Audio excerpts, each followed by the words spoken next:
Right, so some 17 hours later, I'm happy with that. That did not budge at all.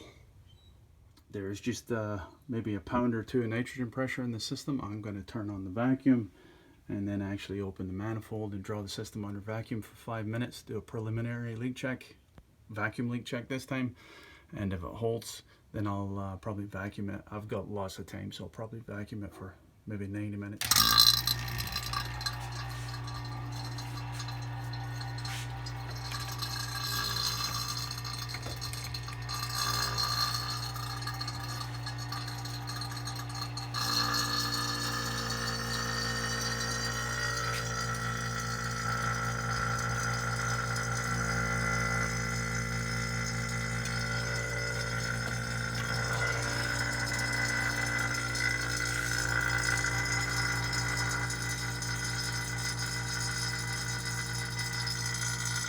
It no longer emits a vapor when it first starts up. It's amazingly, it actually does what it says, the non-misting oil, so made a huge difference. Yeah, it looks good. Hasn't budged, guys, so past the preliminary vacuum check.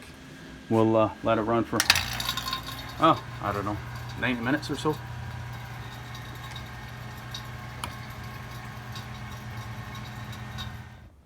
So at long last I can actually carry this on, and this should be the final segment of this video here today, guys. I don't like segmenting the videos. It's just I've been trying to do the work as the bits and pieces have been coming in.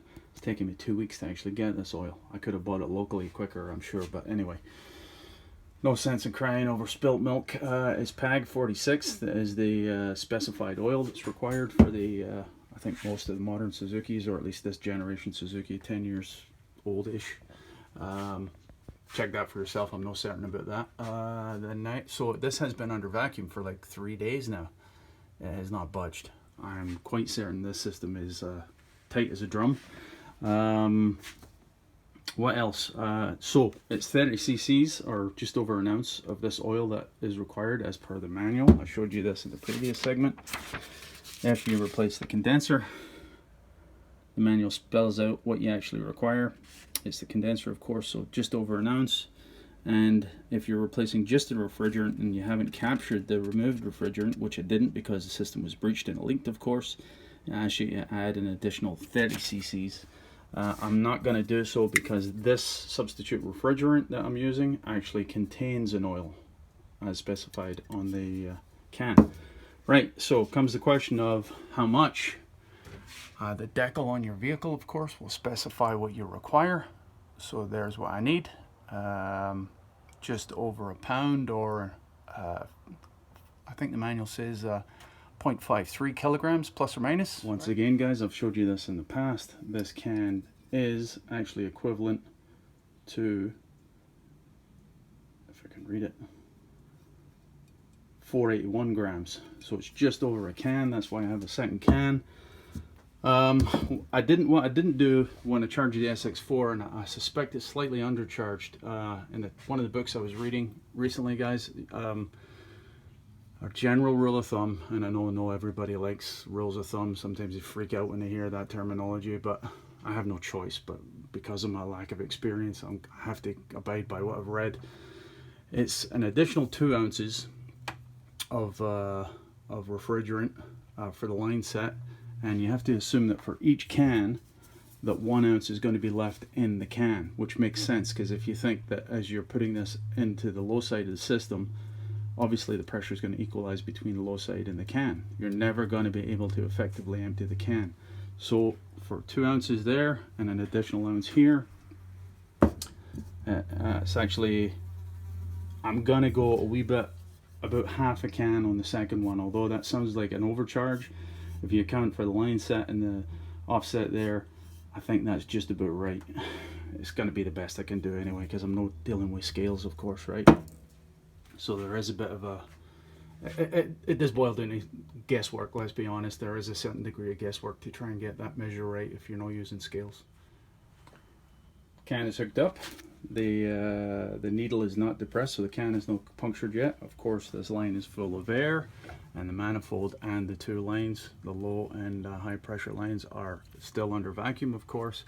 and the block is under vacuum straight up to here, so there's no need to purge these lines. I will puncture the can and then bleed the line just up to here, of course, to purge the air out of the line. So we'll do that now.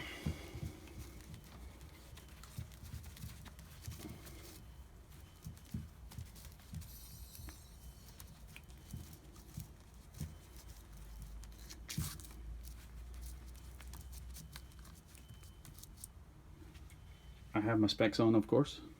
Specs and gloves are a must, guys, right? So this line will be pressurized with the refrigerant up to here. We'll just break this line a wee bit.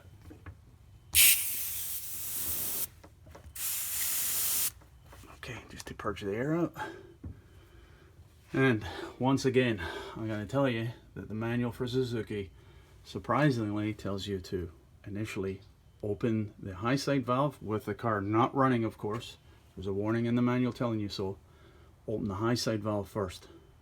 After a short period of time, open the low side. Then close the high side and continue charging. Start the car with just the low side open. So again, a clear warning, guys. Do not leave this valve open on the high side and start the car. Do not. So we'll open the high side. You'll see the pressure getting introduced, of course.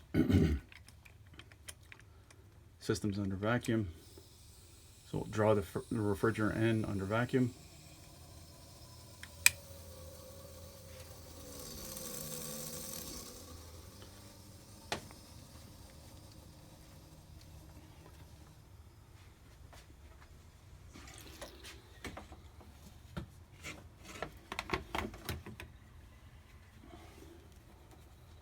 Okay, so we pre-charged basically the system through the high side.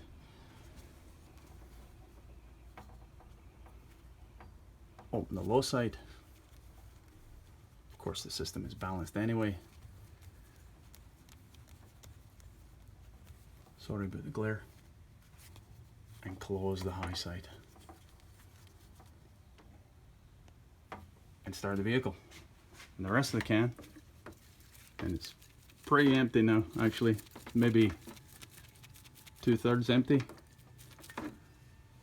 Start the vehicle and the rest of the charge will be drawn in. Of course, the clutch should engage with this amount of pressure in the system. All the lines are clear of the exhaust and the belts, of course. Start the vehicle and it should draw in the rest of the bottle and the rest of the can, and then of course we'll close all the valves. We'll introduce the new can and introduce just about half of that second can. Okay, the car is clearly running, guys. The compressor is running. There's the low side, there's the high side, and that can is empty. I'm going to change over cans. So take note of the pressure. So I just repeated the process with the second can there, guys. The line is purged up to here. And I'm just going to open the low side valve just for a short time. I'm just going to try and roughly estimate half of the can's content.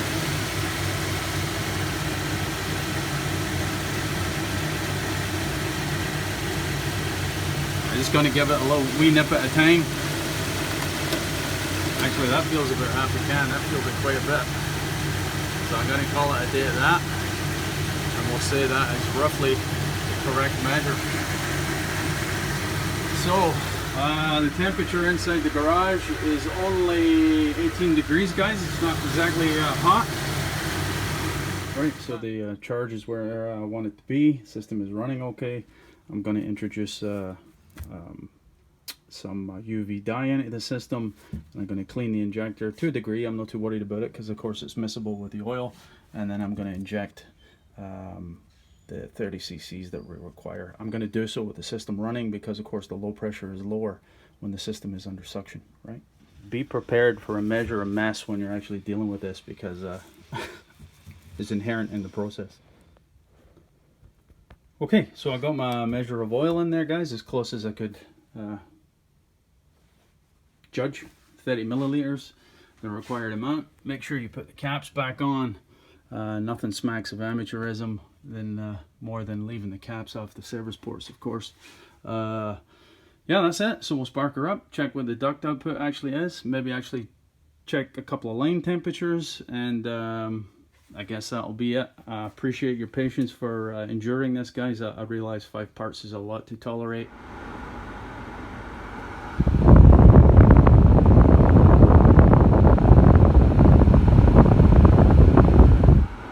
That's only a modest fan speed, so that temperature is actually exaggerated a wee bit. Turned up the fan speed, that duct discharge temperature would go up a wee bit, guys. So that's a wee bit unrealistically low. If I turn the fan up any faster, you won't be able to hear me.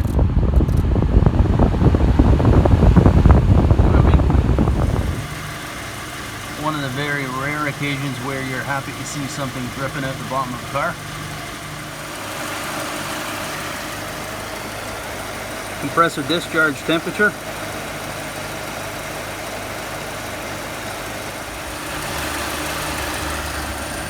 Liquid line temperature.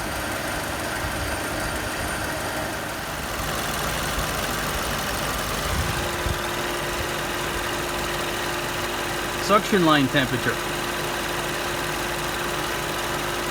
Okay, so after a short test drive, very comfortable indeed. Are we condensing water on the windows? No, we're not quite that cool, but it's certainly cool enough for me. So far so good, guys. I do not want to over service it, although it's inevitable because you're not using the scales. A degree of under service or over service is unavoidable, but I tried to be on the conservative side, better a wee bit under serviced than over serviced, I think. So could I get it a wee bit colder? Maybe, but it's fine, it's comfortable. Keep in mind, guys, full disclosure, I am just an interested amateur. Total hours of actual formal air conditioning training, automotive air conditioning training, 0. It never fails. As soon as you're finished the job, my new nitrogen pressure regulator arrives.